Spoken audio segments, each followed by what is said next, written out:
প্রিয় দর্শক, আপনাদের সবাইকে স্বাগত জানাচ্ছি এটিএন নিউজের নিয়মিত আয়োজন পলিটিক্স প্লাসে। আপনারা জানেন যে সমকালীন রাজনীতি এবং রাজনীতির বিশ্লেষণই আমাদের এই আয়োজন। আমাদের আজকের বিষয় হচ্ছে সমকালীন রাজনীতি, অর্থাৎ চলমান রাজনীতিতে যে সর্বশেষ ঘটনাবলী সেগুলোই আমরা একটু আলোচনার চেষ্টা করি। এই বিষয়ে আলোচনা করার জন্য আমাদের স্টুডিওতে উপস্থিত আছেন প্রথমে আমার হাতে বাম দিক থেকে সাবেক সংসদ সদস্য এবং যুব মহিলা লীগের সভাপতি নাজমা আক্তার, এবং আছেন বিএনপি সহ আন্তর্জাতিক বিষয়ক সম্পাদক এবং সুপ্রিম কোর্ট বারের সাবেক সিনিয়র সহ সভাপতি অ্যাডভোকেট ফাহিমা নাসরিন মুন্নি। আপনাদের দুজনকেই স্বাগত জানাচ্ছি। আমি প্রথমে একটু অ্যাডভোকেট ফাহিমা নাসরিন মুন্নি আপনাকে দিয়েই শুরু করি। জি। আপনি যেহেতু আদালত প্রাঙ্গণের মানুষ, আপনি নিশ্চয়ই জানেন যে গত বৃহস্পতিবার জি অরফানেজ ট্রাস্ট মামলায় উভয় পক্ষের যুক্তিতর্ক শুনানি শেষে ঢাকার বিশেষ জজ 5-এর বিচারক আখতারুজ্জামান 8ই ফেব্রুয়ারি এই মামলার রায় ঘোষণা করবেন বলে তারিখ নির্ধারণ করেছেন, এবং 2009 সালের 5ই আগস্ট আসলে বিএনপি চেয়ারপারসন খালেদা জিয়া সহ 6 জনের বিরুদ্ধে অভিযোগপত্র দেওয়া হয় এবং 2,10,71,671 টাকা আত্মসাৎ করার অভিযোগে 2008 সালের 3 জুলাই দুদক খালেদা জিয়ার বিরুদ্ধে মামলাটি করে। এই মামলার রায় ঘোষণার তারিখ নির্ধারণের পরে আমরা দেখলাম যে স্বাভাবিকভাবেই বিএনপির পক্ষ থেকে বেশ কিছু প্রতিক্রিয়া এসেছে এবং আওয়ামী লীগের পক্ষ থেকেও বেশ কিছু প্রতিক্রিয়া এসেছে।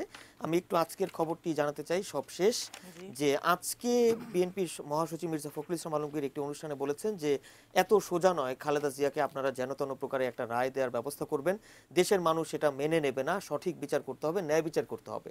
এর পরিপ্রেক্ষিতে আওয়ামী লীগের সাধারণ সম্পাদক ওবায়দুল কাদের বলেছেন যেন তেন রায়ের অর্থটা কি? বাংলাদেশের আদালতের রায়কে মির্জা ফখরুল কি এভাবে আন্ডার এস্টিমেট করছেন?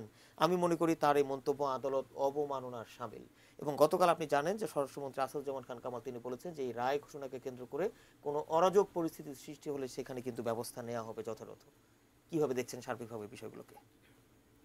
আপনাকে ধন্যবাদ। আপনার সূচনা বক্তব্যেই শেষের যে সেন্টেন্সটা আপনি বললেন তাতেই তো বোঝা যাচ্ছে যে এই রায়টি পূর্ব নির্ধারিত।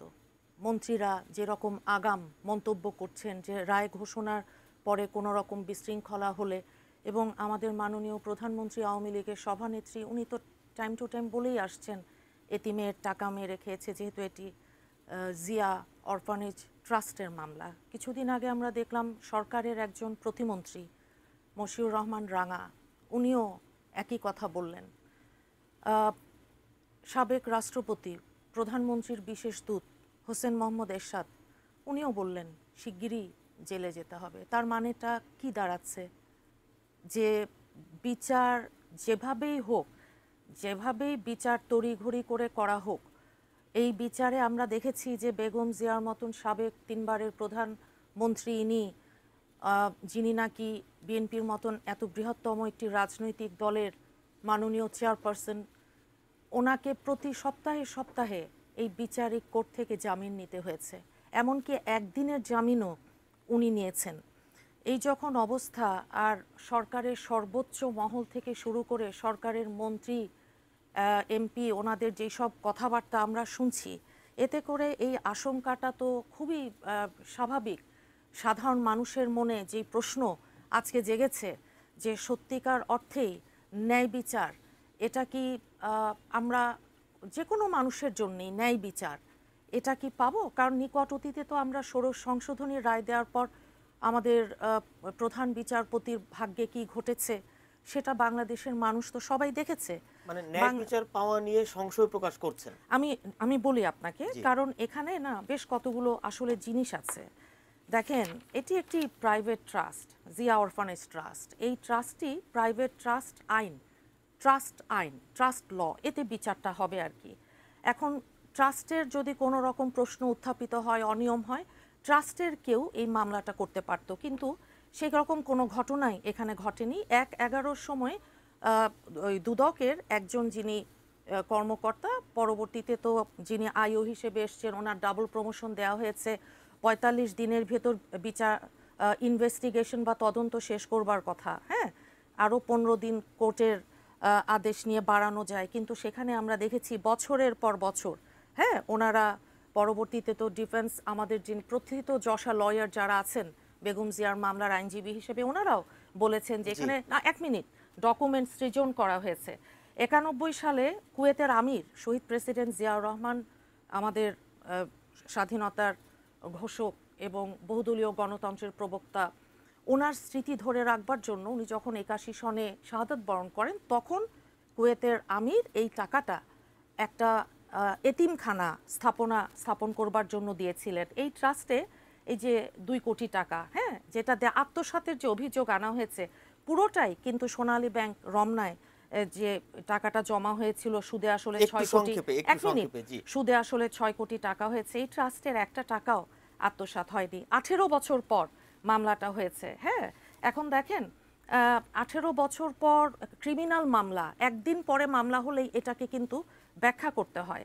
কিন্তু এখানে আমরা দেখছি যে বিচার বিভাগ এবং নির্বাহী বিভাগের সাথে যেই ধরনের একটা টানাপোড়েন, যেই কথা বলে আমাদের প্রধান বিচারপতি দেশছাড়া হয়েছেন, সেই জিনিসটা আজও কিন্তু রয়েই গেছে। কিছুদিন আগে আপনি দেখবেন যে আমাদের দেশনেত্রীর মায়ের মৃত্যুবার্ষিকী ছিল, সেই দিন ওনাকে কোর্টে যেতে হয়েছে। ওনার ছোট ছেলে, কনিষ্ঠ পুত্র আরাফাত রহমান কোকো সাহেবের 3য় মৃত্যুবার্ষিকী, সেখানেও ওনাকে কিন্তু যেতে হয়েছে কোর্টে। দেখেন, বিচার বিভাগ স্বাধীন হোক, বিচার বিভাগ নির্বাহী বিভাগের বাইরে থাকুক, এটা বাংলাদেশের সব মানুষের সাথে আমরাও আশা করি, কিন্তু এটি কোনো নিয়মিত কোর্ট না। এটা একটা বিশেষ আদালত, বিশেষভাবে তৈরি করা হয়েছে কেবল বেগম জিয়ার এই মামলা করবার জন্য, ওনাকে হ্যারাস করবার জন্য। এখন 2 কোটি টাকা এতিমদের জন্য কুয়েত থেকে আসা, যেটা পে অর্ডার চেকের মাধ্যমে এসেছে, হ্যাঁ, সেটা কিন্তু আমাদের বাংলাদেশের, আমি বলি, সাবেক অ্যাটর্নি জেনারেল জনাব অত্যন্ত সিনিয়র আইনজীবী এ যে মোহাম্মদ আলী স্যারকে কুয়েতের এমবাসি থেকে কিন্তু জানানো হয়েছে। এটা তো আসলে বিচারাধীন বিষয়। আমি বলি, ট্রায়াল তো শেষ হয়েছে, আমি জাস্ট ফ্যাক্টসটা আপনাকে বলছি।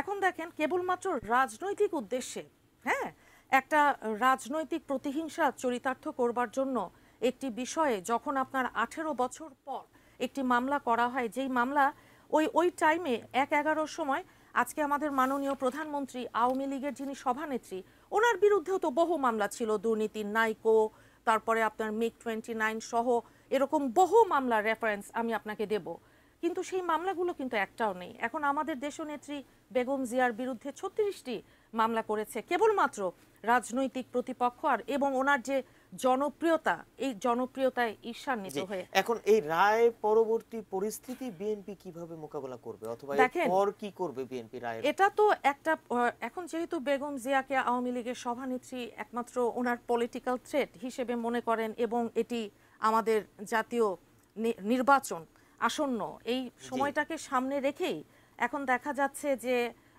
আওয়ামী লীগ তাদের ওই কর্মকাণ্ড, তাদের নির্বাচন, হ্যাঁ, কর্মপরিধি, কৌশল, সমস্ত কিছু কিন্তু নির্ধারিত হবে এই ফেব্রুয়ারির 8 তারিখের এই রাজনৈতিক উদ্দেশ্য প্রণোদিত এই মামলাটি। কর্মকৌশল নির্ধারিত হবে না, আওয়ামী লীগ এটার উপর ভিত্তি করে কিন্তু তাদের সাংগঠনিক কর্মকাণ্ড, এই যে 8 তারিখে, হ্যাঁ, ওনারা বিভিন্ন জায়গায় পাঠাচ্ছে। এজেন্ডা কি?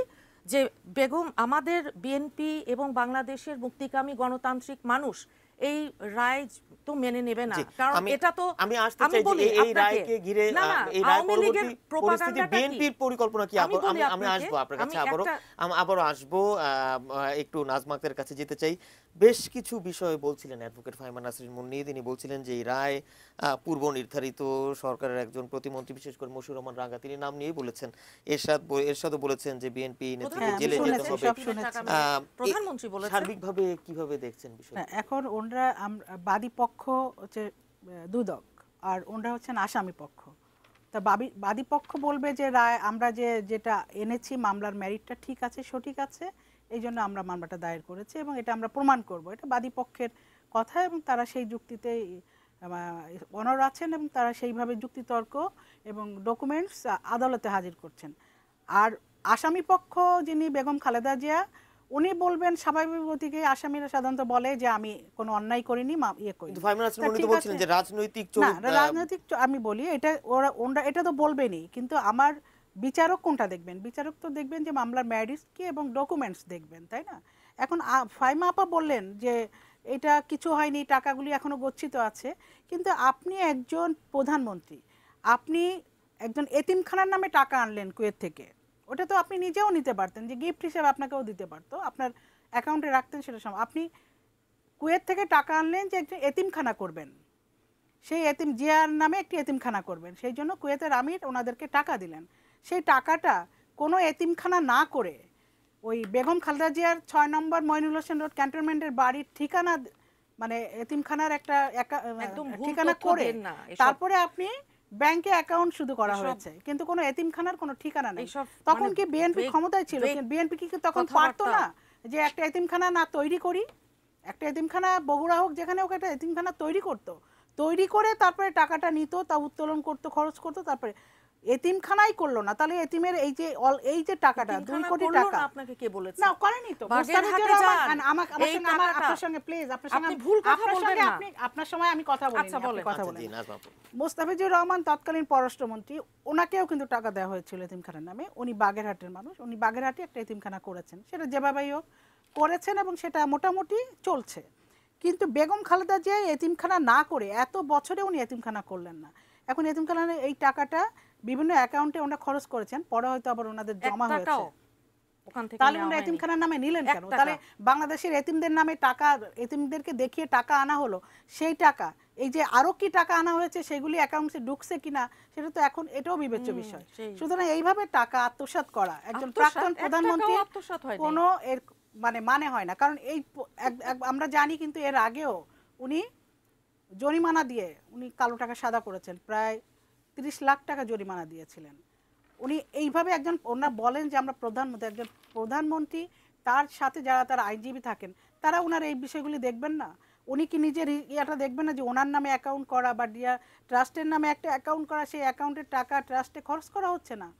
সেটা কি ওনাদের সাথে আরও যে 6 জন, তারেক জিয়া সহ আরও যে 5 জন আছেন, তারা তো তার এটার সঙ্গে জড়িত। এখন মনে কথা আমরা বলছি জড়িত, দুদক বলছে জড়িত, ওনারা বলছেন যে এটাই স্বাভাবিক, কিন্তু বিচার তো করবেন আদালত, এবং সেটা কি তথ্য প্রমাণের ভিত্তিতে। তাহলে আগে থেকে ওনারা কেন বলেন যে এটা ফুলের টোকা লাগলেও আমরা দেশকে মানে দেখাই দিব কি অবস্থা করা যায়, বা বাংলাদেশকে কি করতে চান ওনারা? এবং মির্জা ফখরুল ইসলাম আলমগীর বলেন যে এই মামলা পূর্ব পরিকল্পিত, জি। রায় পূর্ব আওয়ামী লীগ নেতারা তাহলে আগে থেকেই ওনারা রায় জানেন জানেন। না কেন? আওয়ামী লীগ জানেন, না জানলে ওনারা বলছেন কেন কিভাবে? আগে থেকে ভয় পাচ্ছেন? তার মানে ডালমে কুচ আমরা কালা ভয় হয়। পাই না। ওনারা আগে থেকেই ভয় পাচ্ছেন যে রায় হতে পারে। বেগম খালেদা আচ্ছা, আমি জিয়ার একটু প্রতি বলি। তো আপনার আদালত এর আগে অনেক বেশি সহনশীল, এবং আপনারা দেখেছেন একদিনে 11টি মামলার হাজিরা পড়েছিল, এবং একদিনে কি উনি বলেছিলেন যে আমি একদিনে দিতে চাই, আমার তাহলে বারবার আসতে হয় না। আদালত কিন্তু ওনার সে বক্তব্য শুনেছিল। ওনার নামে 2বার ওয়ারেন্ট ইস্যু হয়েছিল, আপনারা জানেন। উনি মানে যখন হাজিরা দেননি বা বিদেশে চলে দেননি। গিয়েছিলেন, তখন লন্ডনে গিয়েছিলেন, তার ওনার জামিন বাতিল হয়ে ওনাকে ওয়ারেন্ট ইস্যু হয়েছিল। তখনও তো ওনাকে গ্রেপ্তার করা হয়নি। উনি একজন সিনিয়র সিটিজেন প্লাস প্রাক্তন প্রধানমন্ত্রী, একটি বড় রাজনৈতিক দলের প্রধান হিসেবে ওনাকে সেই সম্মানটুকু আইন শৃঙ্খলা রক্ষাকারী বাহিনী বা যারা বিচার কার্যের সঙ্গে জড়িত তারা দেখিয়েছেন। কিন্তু ওনারা আগে থেকে কেন এটা করছেন মাছ ঘোলার? ওনারা আন্দোলন করবেন কিভাবে? ওনারা তো এর আগে আন্দোলন করেছেন, মানুষ পুরানোর আন্দোলন, সেই আন্দোলন তো ওনারা করতে পারবেন না। জি। আর খালেদা জিয়ার নামে 36টা মামলা, খালেদা জিয়া মানুষ পুরানোর যে হুমকিগুলি দিয়েছেন, যেভাবে পেট্রোল বোমা মেরে বাংলাদেশের নিরীহ মানুষকে হত্যা করা হয়েছে, বাংলাদেশে কোনো আওয়ামী লীগ বা অন্য কোনো জাতীয় পার্টি বা অন্য কোনো নেতাকর্মীকে হত্যা করা, নিরীহ মানুষকে জিম্মি করে, শিশু, নারী, মানে যারা গাড়ি ড্রাইভার, হেল্পার, তাদেরকে জ্বালিয়ে পুড়িয়ে হত্যা করা হয়েছে, ব্যাংকারদের হত্যা করা হয়েছে। এই যে নিরীহ মানুষদের ওনারা হত্যা করেছিলেন। আমি একটা বিষয় একটু জানতে চাই যে বিএনপি মহাসচিব মির্জা ফখরুল ইসলাম আলমগীর বলেছেন যে বিএনপিকে ছাড়া নির্বাচন করতে চায় সরকার, তাই তড়িঘড়ি করে খালেদা জিয়ার মামলার রায় দেওয়া হচ্ছে। তড়িঘড়ি, যেখানে 10 বছর একটি মামলা চলছে, 2008 সালের মামলা, এখন 2018, 10 বছর একটি মামলা চললো। আপনার 263 36 কার্যদিবস শুনানি হয়েছে, 32 জন সাক্ষ্য প্রদান করেছে, 342 ধারায় আসামিরা আত্মপক্ষ সমর্থন করে 28 দিন বক্তব্য প্রদান করেছেন, এবং 16 দিন যুক্তিতর্ক উপস্থাপন করা হয়েছে, খণ্ডন করা হয়েছে, এবং যেই মামলা 10 বছর যাবত চলছে। জি। তা আচ্ছা, সেটি আর কত মানে বিলম্বিত হলে সঠিক সময়ে রায় হবে? এই বিষয়ে অ্যাডভোকেট ফাহিমা নাসরিন মুন্নি কি আমি বলবেন? বলি, একটু জি, বলি, আমরা জি। আসবো আপনার কাছে একটা আচ্ছা। বিরতির পরে। প্রিয় দর্শক, একটা ছোট্ট বিরতি নিচ্ছি, সঙ্গে থাকবেন আশা করছি।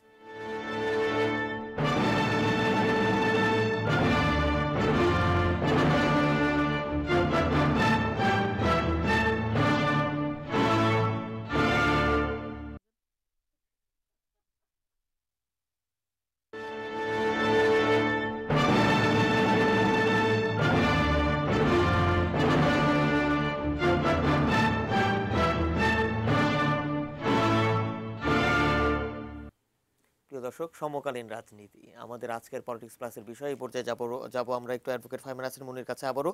আজকে একটি পত্রিকায় একটি খবর এসেছে, দেশের প্রথম সারির পত্রিকা, যে আগামী নির্বাচন নিয়ে কৌশল প্রণয়নে যুক্ত আওয়ামী লীগের একাধিক সূত্র বলছে যে সাজা হলে বা কারাগারে গেলে খালেদা জিয়া নির্বাচন বর্জন করতে পারেন, সেক্ষেত্রে বিএনপিকে ভাঙার একটি চেষ্টা করা হতে পারে, আর সাজার রায়ের বিরুদ্ধে আন্দোলন করার চেষ্টাও শক্ত হাতে দমন করা হবে, এর আগে পরে গ্রেপ্তার অভিযানও চালানো হতে পারে। এই কথাটাই আমি বলার চেষ্টা করছিলাম যে এখন আওয়ামী লীগ দুটো কার্ড খেলার চেষ্টা করছে দেশের সাধারণ মানুষ সবাইকে বিভ্রান্ত করবার জন্য। একটা হচ্ছে যে এই কোনো রকম এই কোর্ট দিয়ে যদি একটা সাজা করতে পারে ওনারা, তাহলে বলবে যে দুর্নীতিবাজ। কিন্তু এটা তো আদালতের বিষয়। আমি বলছি আপনাকে, যেহেতু দেখেন এই মামলাটা কার বিরুদ্ধে, ব্যক্তিটা কে, উনি তো আমার আপনার মতন আমি নই, আপনি নন। অনেক আগের না না না, 18 বছর পরে এই মামলাটা করা হয়েছে। আমি তো সেই কথাটাই আপনাকে বলছি। একদিন পরে মামলা হলে ক্রিমিনাল লতে সেটাকে ব্যাখ্যা করতে হয়। মির্জা ফখরুল ইসলাম আলমগীর কেন বলছেন যে আমি বলি আপনাকে, তড়িঘড়ি করে মামলা রায় দেওয়া হয়েছে? না না, মামলাটা করেছে 18 বছর পর। জি, মামলা 18 বছর পর মামলা দায়ের করেছিল 1/11 সেই অবৈধ সরকার মঈনুদ্দিন ফখরুদ্দিনের। এই টাকাটা এসেছিল 10 বছর হয়ে গেছে। আমি বলি এই টাকাটা এসেছিল আপনার 1991 সনে। তারপরে তো এই যে 1/11 যেই সরকার তারা এটা করলো। এখন দেখেন একটি চেকের মাধ্যমে প্রধানমন্ত্রীর যে এতিম ফান্ড, সেখানে এই টাকাটা দেওয়া হয়েছিল। কিন্তু সাধারণত প্রধানমন্ত্রীর বাংলাদেশে দুটো ফান্ড থাকে, একটা হচ্ছে prime minister's relief and welfare fund, আর একটা হচ্ছে প্রাইম মিনিস্টার্স ডিসক্রিশনারি ফান্ড। এখন কুয়েতের আমিরের পাঠানো যে চেকটি এসেছিল প্রাইম মিনিস্টার্স অরফানেজ ফান্ড, এটা ওনার প্রাইভেট ক্যাপাসিটিতে এসেছিল, official capacity as prime minister সেভাবে নয়। তৎকালীন মরহুম পররাষ্ট্রমন্ত্রী জনাব মুস্তাফিজুর রহমান সাহেব রমনা ব্রাঞ্চ সোনালী ব্যাংকে একটি অ্যাকাউন্ট খোলেন। জিয়া অরফানেজ ট্রাস্ট গঠন করা হয়েছিল ট্রাস্ট অ্যাক্টের অধীনে। আর দেখেন সোনালী ব্যাংকে যে অ্যাকাউন্ট খোলা হয়েছিল এই নামে, নাজমা তো বলছিলেন যে সেই ট্রাস্টের অস্তিত্ব কি আছে? আমি বলি আপনাকে, আপনাদের দাঁড়ান বলে নেই, শেষ করতে দেন। জি, এখানে একটা জিনিস উল্লেখ্য যে যেই টাকাটা এসছিল এই টাকাটা কিন্তু দুটো অ্যাকাউন্টে ভাগ করে রাখা হয়েছিল। এক নাম্বার হচ্ছে জিয়া মেমোরিয়াল ট্রাস্ট বাগেরহাট 2,11,00,000 টাকা, যদিও এই মামলার অরফানেজ ট্রাস্টের এজাহারে রাষ্ট্রপক্ষ এই বিষয়টা সংক্রান্ত কোনো রকম রেফারেন্স কিন্তু তারা দেয়নি। আর বাগেরহাট অরফানেজ প্রজেক্টটা খুব ভালোভাবেই আজও চলছে। আমি তো বলছি এটা মিডিয়াতে, যে কেউ গিয়ে দেখে আসেন। আর 2,33,00,000 টাকা জমা দেওয়া হয়েছিল জিয়া অরফানেজ ট্রাস্টের নামে বগুড়ায় একটা এতিমখানার জন্য, যেটা আজকে সুদে আসলে 6 কোটি টাকা হয়েছে। তাহলে কোথায় পেলেন যে অর্থ আত্মসাৎ? 500, 408 যেই সেকশনগুলোতে দণ্ডবিধির এই মামলা করা হয়েছে। আরেকটা ইম্পর্টেন্ট জিনিস দেখেন, আপনাদের সবার মনে আছে 1991 সনের 6ই আগস্ট সংবিধানের দ্বাদশ সংশোধনীর মাধ্যমে বাংলাদেশের রাষ্ট্রপতি শাসিত সরকারের পরিবর্তে সংসদীয় সরকার ব্যবস্থা, আমি বলি ভেরি ইম্পর্টেন্ট, এক মিনিট, প্রতিষ্ঠিত হয়। নতুন সরকার ব্যবস্থা যেটা হয়েছিল, দাঁড়ান এক মিনিট, সেই অনুযায়ী এক মিনিট, বেগম জিয়া 1991 সালের 19 সেপ্টেম্বর শপথ গ্রহণ করেন অ্যাজ প্রাইম মিনিস্টার। তাহলে দাঁড়ান এক মিনিট, আমি বলছি, এটা তো আদালতের বিষয়। তাহলে প্রধানমন্ত্রীর অরফানেজ ট্রাস্টের যে অ্যাকাউন্টটা, সেটা আপনার 9 জুন 1991 সনে কি করে খোলা সম্ভব হয়েছিল? আর আমাদের যারা বেগম জিয়ার প্রথিতযশা আইনজীবী ওনারা দাঁড়িয়েছিলেন, প্রত্যেকেই বলেছেন যে কোনো দাঁড়ান মূল ডকুমেন্ট এই মামলায় তারা, আমি বলি, হাজির করতে পারেনি। তো যারা এটা করলো, এই নথি জালিয়াতি যারা করেছে, তারা 10 সেকেন্ডে একটা বিষয় একটু জানতে চাই, 10 সেকেন্ডে উত্তর দিতে হবে যে রায় পরবর্তী পরিস্থিতি নিয়ে বিএনপি কি চিন্তা ভাবনা করছে। দেখেন, বিএনপির একটাই, সমস্ত কিছু বিএনপি ডিপেন্ড করে বাংলাদেশের সাধারণ মানুষের ওপর।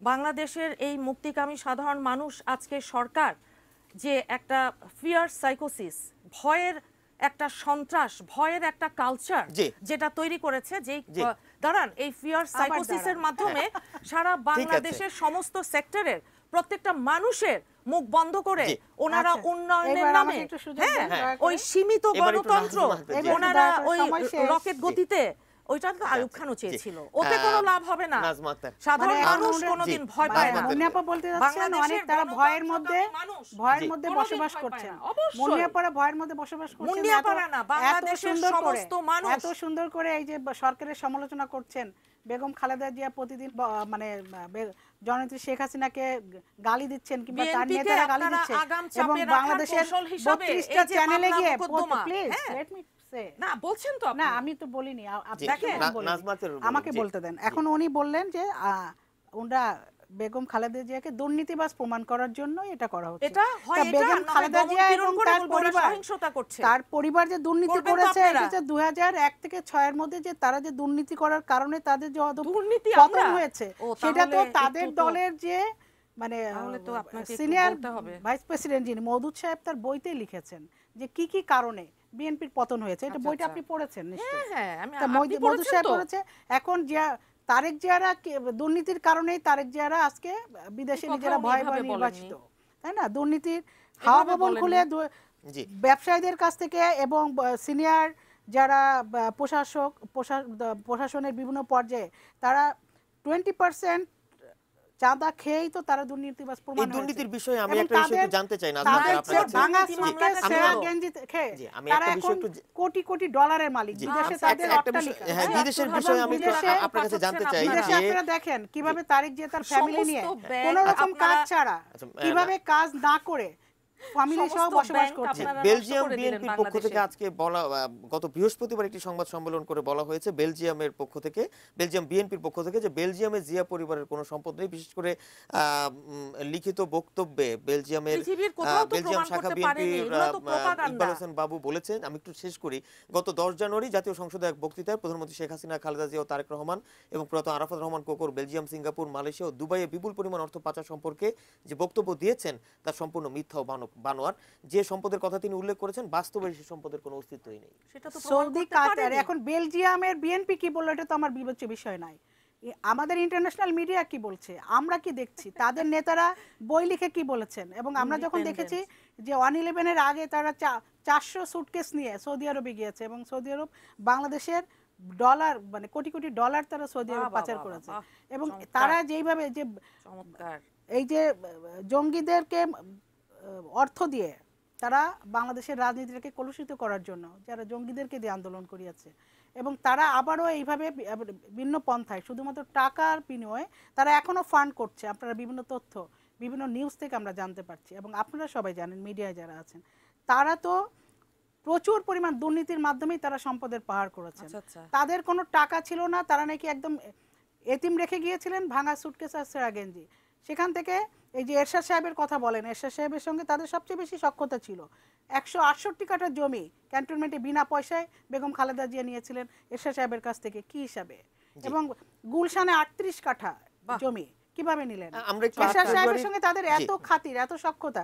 তারপর এরশাদ সাহেবকে, হ্যাঁ, যে এরশাদ সাহেব উনি যেটা বলতে চেয়েছেন, এরশাদ সাহেব যে ওনাকে যখন জেলে দিয়েছিল তখনও তো এরশাদ সাহেবরা বলেছিলেন মিথ্যা মামলা, জি। কিন্তু খালেদা জিয়া তো তাকে জেলে দিয়েছিল। আমরা একটু 8 তো সুতরাং ফেব্রুয়ারির এটা- প্রসঙ্গে একটু আসি হ্যাঁ, না বলেন। আপনার কাছে। এই যে 8 ফেব্রুয়ারিকে কেন্দ্র করে সাধারণ জনগণ একটু শঙ্কার মধ্যে আছে, কারণ কোন অরাজক পরিস্থিতি সৃষ্টি হয় কিনা, এই বিষয়টিকে কিভাবে না, দেখছেন? আমি মনে করি বাংলাদেশের 8ই ফেব্রুয়ারি একটা মামলায় রায় হবে, নিম্ন আদালতের রায়।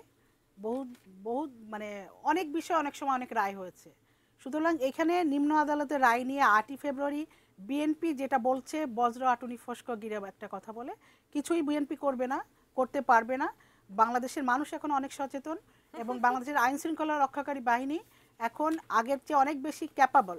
তারা যে কোনো পরিস্থিতি মোকাবেলা করতে পারে। মোকাবেলা আর করতে পারে। বিএনপির সেই মনোবল নেই যে তারা মানে ও, যদি আমাদের মনোবলের অভাব হয়ে হ্যাঁ গেল। অবশ্যই মনোবল নেই, ও, কারণ আচ্ছা। আপনাদের একটা নেত্রী বিরতিতে যেতে হবে, যদি বিরতি- মামলার রায় বিরতির আপনাদের পর বিপক্ষেও ফিরে এসে যায়, আপনার কাছে তারপরে আসবো, প্রিয় আপনাদের দর্শক। নেত্রী সেটা তো পক্ষে- আপনারা জানেনই, পক্ষে বলেই তো একটি দিয়েছেন। আমরা রাজনৈতিক এখন আন্দোলন করার, আওয়ামী লীগের রাজনৈতিক সভানেত্রী আন্দোলন করার প্রধানমন্ত্রী কোনো যা রকম রায় যোগ্যতা দিবেন সেটাই তো। বিএনপির এই সময় নাই। আমরা একটা কি বিরতি নিয়ে এসে সমস্যাটা? তারপর আবার আরো আলোচনা 8 তারিখে একটা তো ছোট্ট সকাল বিরতিতে হয়, যাচ্ছি, সঙ্গে থাকুন।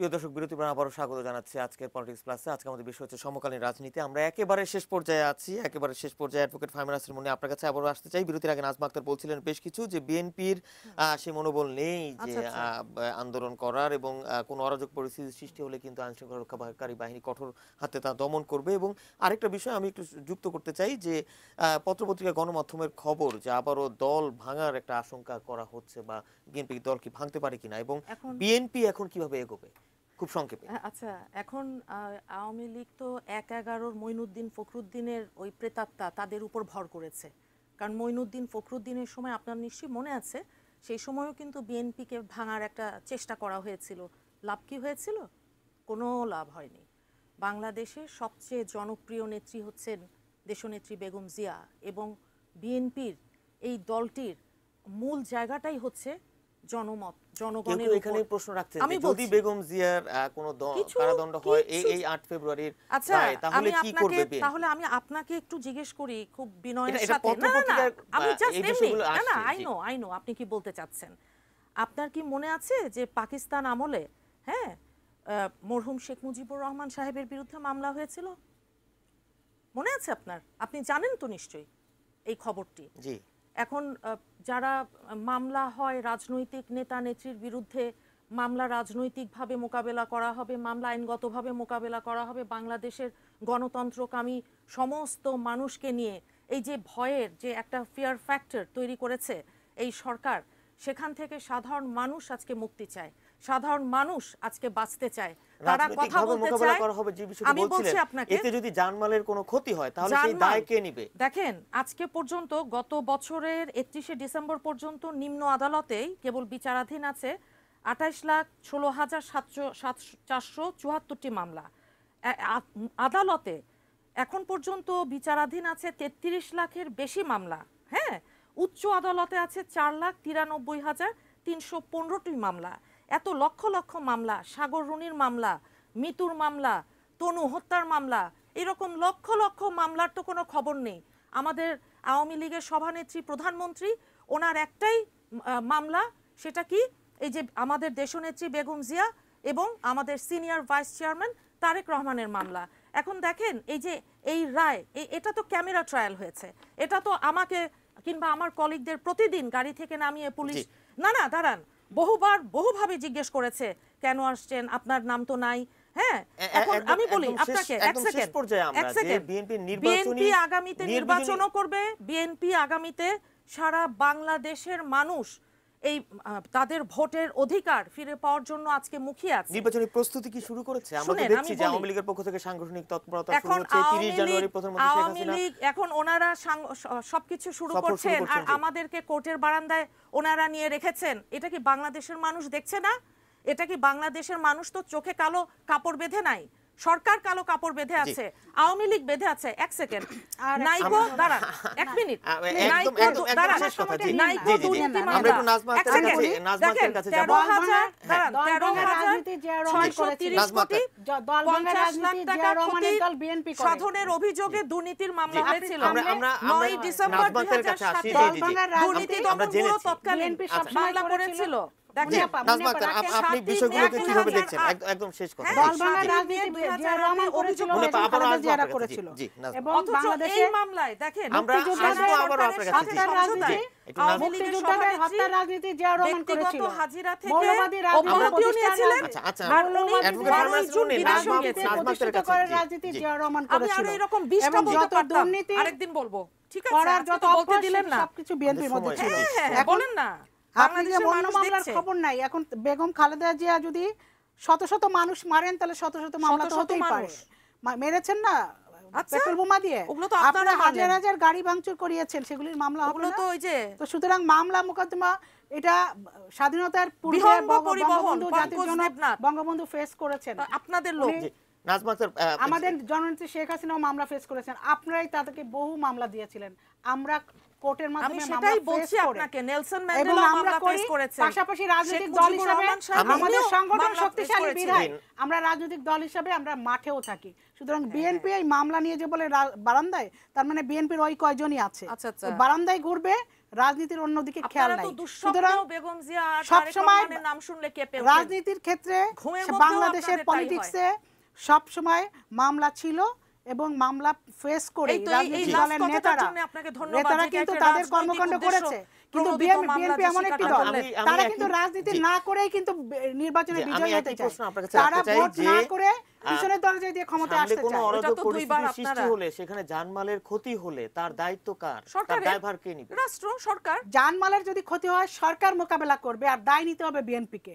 বিএনপিরা যদি আবার বাহ, মানুষ বাহ, হত্যার বাহ, রাজনীতি চমৎকার। করে তাহলে বাহ। জানমালের নিরাপত্তার দায়িত্ব সরকার বিহঙ্গ নেবে। পরিবহন বিএনপির। না না, বিহঙ্গ পরিবহনে বিএনপি ওঠে মালিক তো। তো আওয়ামী লীগের এমপি। বিহঙ্গ আপনাদের পরিবহনে আওয়ামী লীগেরই বরিশালের বিএনপি আরেকজন ওঠে তো। বসে প্রেস বিএনপি কনফারেন্স করে বলে দিল না না, উনি কি বিএনপি। আন্দোলনের কর্মসূচি আপনারা দিলেন, আপনাদের এগুলো আর পেট্রোল ঘোলা বোমা পানিতে মারলো। হাত স্বীকার আমি- করেছেন মানে আপনারা। এটা জি, নাজমা বলার আক্তার, কোনো আরে- ইয়ে নাই, বাংলাদেশের এগুলো মানুষ বলবেন না, জানে বাংলাদেশের বিএনপি মানুষ হচ্ছে জানে। মানুষ মারার রাজনীতি করে, বিএনপির হাতে প্রমাণ মানুষের করতে চেয়েছেন সাধারণ তো মানুষের তাই। রক্ত। ওই যে- নাজমা আক্তার, সুতরাং বিএনপি আচ্ছা, আচ্ছা, আরেকটা আপনার প্রশ্ন একটু রাখতে চাই, সেটা হচ্ছে যে আপনি কিন্তু আমার সব জি, পুরাটা সময় বিএনপির ইন্টারাপ্ট করছেন। আপনিও তো করেছেন। আচ্ছা, অ্যাডভোকেট ফাহমিদা হাসান মুন্নি, নাজমা আক্তার একটু বলুক যে সেটা হচ্ছে যে বিএনপি মহাসচিব মির্জা ফখরুল ইসলাম আলমগীর বলেছেন যে নির্বাচনের আগে লেভেল প্লেইং ফিল্ডের কথা তিনি বলেছেন। আপনি আসলে কিভাবে দেখছেন যে লেভেল প্লেইং ফিল্ডের যে বিষয়টি তিনি বলছিলেন যে আওয়ামী লীগের সাংগঠনিক তৎপরতা শুরু হচ্ছে এবং তিনি রাষ্ট্রীয় আরো খরচে। বলছিলেন যে বিএনপিকে আসলে আদালতে যেতে হচ্ছে, রাষ্ট্রীয় খরচে।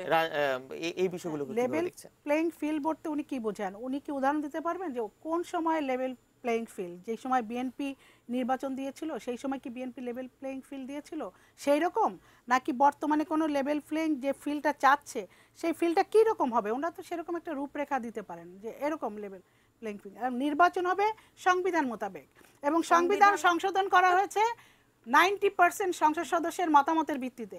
সুতরাং নির্বাচন যেটি হবে সেটা সাংবিধানিকভাবে হবে নির্বাচনকালীন সরকার- এবং নির্বাচনকালীন সরকার সংবিধানে যেভাবে লেখা আছে ওই যে ওনাদের সেভাবে হবে। সুবিধা মতন- বিএনপি বাহ, নির্বাচনে নিজেরা তাদেরকে নিজেরা আসতেই হবে, সংবিধান তাদের সংশোধন করে। রেজিস্ট্রেশন রক্ষা করার জন্য আসতে হবে ও, এবং তাদের দল যাতে একেবারে নিঃশেষ না হয়ে যায়, বাহ। শেষ না হয়ে যায়, সেইটা রক্ষা করার জন্য চিন্তা হলো করেন বিএনপিকে আপনারা, আমাদের নির্বাচন। যদি নির্বাচনে চিন্তাই আসতে না হবে। হয় তাহলে নির্বাচনে আসছে কেন? 25শে জানুয়ারি গেল, বাকশাল তৈরি বাকশাল করে, কি বলেন? জিয়া রহমান তো বাকশালের বড় নেতা ছিল। বাকশাল তৈরি করে জিয়া আজ রহমান সেই বাকশালের দিনে বড় নেতা ছিল। আপনারা যে বাকশাল ছিল একটি গণতন্ত্রের কর্মসূচি। গলা টিপে হত্যা বাকশাল করেছিলেন, যদি আজ আমাদের আজকে, আমাদের তাহলে সময় শেষ হয়ে বাংলাদেশ গেছে, বছর আমরা পরে আরেকদিন পূর্ণ এই বিষয়ে আলোচনা জানুয়ারি করবো। প্রিয় দর্শক, 2014 এই ছিল আমাদের আজকের আয়োজন। আপনারা সবাই ভালো থাকবেন। এটা নিউজের সঙ্গে থাকবেন।